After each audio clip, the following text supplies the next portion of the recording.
اچھا جی، اگر آپ بیرون ملک مقیم ہیں یا پاکستان میں مقیم ہیں تو ایک کام ضرور کر لیں کہ اگر آپ پاکستان میں ہیں تو اپنے نام کی سم ضرور نکلوا لیں۔ اگر آپ کسی اور کی یوز کر رہے ہیں تو اس کو چھوڑ دیں، اپنے نام کی سم نکلوا کر اپنے آئی ڈی کارڈ پر وہ استعمال کریں، کیونکہ اب پاکستان کا تقریباً ہر ادارہ آن لائن ہو رہا ہے۔ تو آپ کو اب ہر ادارے میں جہاں بھی جاتے ہیں موبائل نمبر کی ضرورت پڑتی ہے جو آپ کے نام پر ہو۔ ابھی پچھلے دن وہ محکمہ ریونیو نے بھی ایک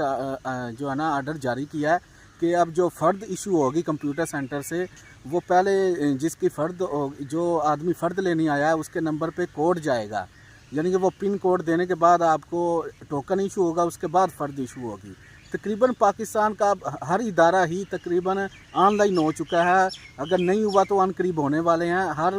ادارے میں آپ کو موبائل نمبر کی ضرورت پڑے گی۔ اگر اسی طرح آپ باہر کے ملک میں مقیم ہیں تو جب بھی پاکستان آئیں یا پاکستان سے باہر جانا چاہتے ہیں تو اپنی ایک سم نکلوائیں اور جہاں پر کسی بھی اپنے اعتماد والے شخص کو وہ سم دے جائیں، تاکہ آپ اگر بیرون ملک بھی ہوں تو یہاں پر اگر آپ کی بہاف پر کوئی اپلیکیشن دینی ہو یا کسی بھی محکمے میں کوئی کام پڑے تو آپ کی سم وقتی طور پر موبائل میں ڈال کر اس کے اوپر جو کوڈ آئے وہ لگا کر آپ کا کام ہو جائے، تو آپ کو کسی قسم کی پریشانی نہ ہو۔ اس لیے آپ اگر بیرون ملک مقیم ہیں یا پاکستان میں مقیم ہیں تو اپنے نام پر ایک سم ضرور نکلوا لیں۔